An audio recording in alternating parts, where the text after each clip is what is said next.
Okay, so I have to put you on to another very ambitious indie project that looks like it's trying to run where STALKER walked. It isn't coming from a massive studio with $1 billion budget, but from a filmmaker in Argentina who decided to build his own nightmare world from scratch. This is a game that's already making a few waves online, and it's not even close to being released yet. People are calling it the South American spiritual love child of STALKER and Metro, but with a setting we've never really seen before, a post-apocalyptic Buenos Aires, twisted into something unrecognizable. Today we're diving into everything we know about the path into the abyss, the story, the survival mechanics, the dev's wild vision, and when we might finally get to play it. And trust me, you'll want to stick around for this. Because of the vast list of underground games I want to show you on this channel, this is my most anticipated one, and the one that inspired me to do these breakdowns in the first place. So what's going on here? The Path into the Abyss is an indie survival shooter set in a twisted version of Buenos Aires, a city that's been swallowed by something called the Abyss, a kind of otherworldly phenomenon that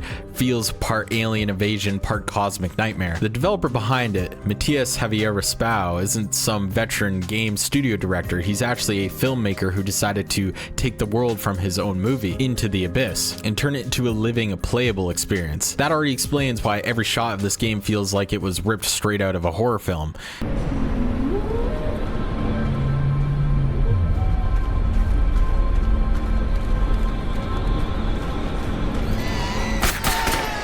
It has that cinematic tension and visual storytelling you don't just see in most survival shooters. Matías said in one of his devlogs that his style of narration is more suited to putting the viewer inside of the experience instead of just watching it, and that he felt the limitations of filmmaking and had to make a game. In the Path into the Abyss, you're dropped into this drowned, decaying city, and instead of being guided by hand-holding waypoints or endless tutorials, the world just breathes around you. Factions move, weather shifts, and if you screw with the wrong people, they remember you. What's refreshing is that this isn't just another brown-washed apocalypse. Buenos Aires is specific. It feels cultural, and the setting gives it a kind of weight that a lot of these games just don't have. Even though it's early, there's already a sense that this place is alive, hostile, and uncomfortably believable. Matías isn't just building a game, he's adapting a universe he has already created in film.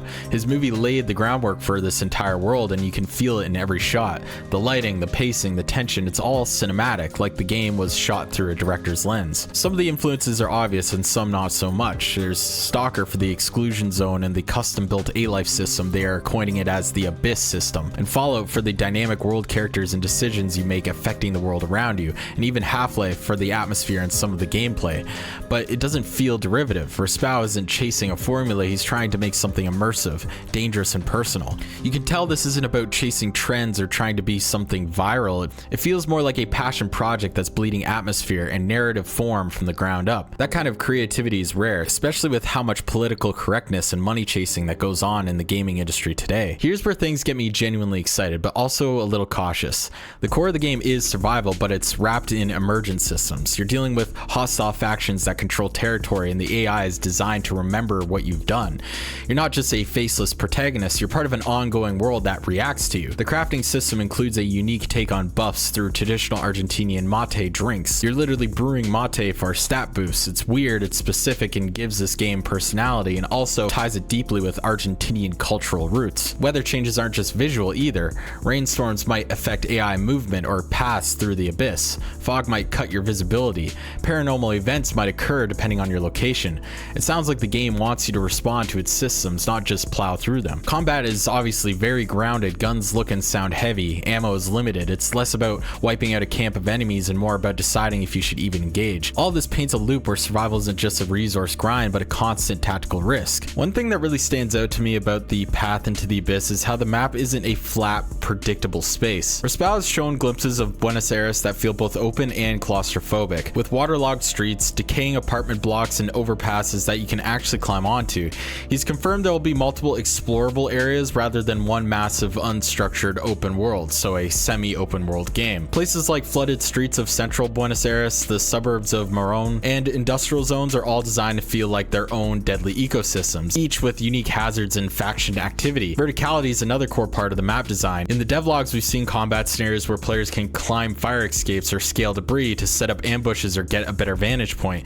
This isn't the usual ground level only survival map. Rispau has hinted that vertical positioning will matter just as much as finding cover. It'll be cool holding out on a rooftop as lightning flashes and rain cuts your visibility. Every shot you fire echoes through the streets, giving away your location to AI factions below. On top of that, the world is meant to be fully integrated in terms of survival strategy. You'll be able to find trunks and containers to stash gear, set up temporary shelters with tents, and save progress at specific camp points.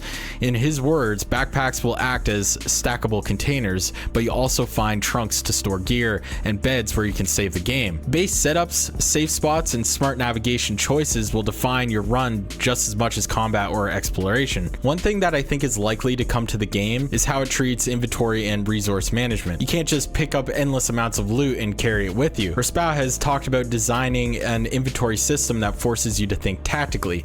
Backpacks work as stackable containers, which means every inch of space matters. You're constantly rearranging, prioritizing, and making tough calls about what you can afford to carry. This tells me the game will be pushing players to treat gear runs more like survival missions. You can't just hoard endlessly. You'll need to make trips back to the base camps or tents you set up. It's the kind of system that will make every outing intense, because every trip deeper into the abyss will be like a gamble. Do you push your luck for one more haul, or do you head back before things get truly ugly? And I know that's the kind of design in survival games that makes your playthroughs memorable. There's still not a lot we've seen in terms of long form gameplay, but the systems they're aiming for, even if half of them landed, we could be looking at something really special here. The narrative here isn't spoon-fed, it's lurking under the surface.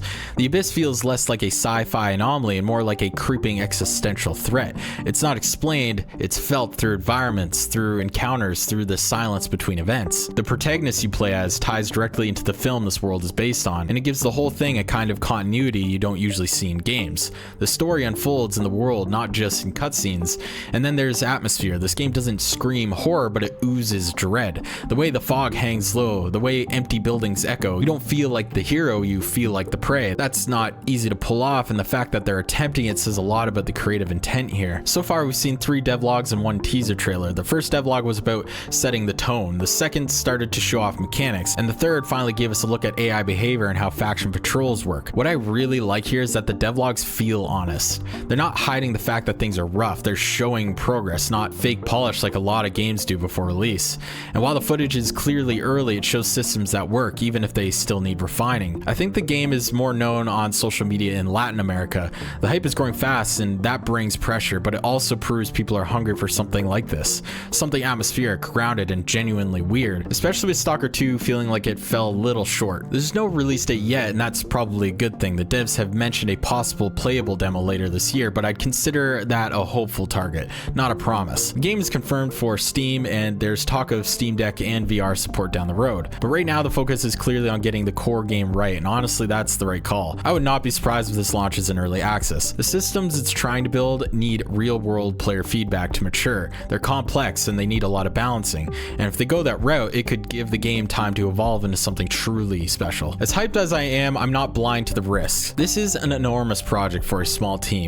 AI, factions, survival systems, dynamic events, these are all super hard to nail properly in a game, not only individually, but all together in a balanced way. I've seen far bigger studios crumble under less, and right now there's no guarantee all these features will make it across the finish line in one piece. But the difference here is that Rispau isn't over-promising, he's showing real development. He's building trust, and that alone puts The Path into the Abyss ahead of a lot of other ambitious indie projects that fizzled out under the weight of their own hype. I think this game really matters because it's doing what most big studios won't. It's weird, it's personal, it's trying to say something, not just entertain, but unsettle you in a large, open, living, breathing world. It taps into that same primal curiosity that made Stalker and Metro feel unforgettable. It dares to put you in a world that hates you and says, figure it out. And with the rise of system-driven survival shooters since the inception of Stalker, we're finally seeing players come back to games that respect their time.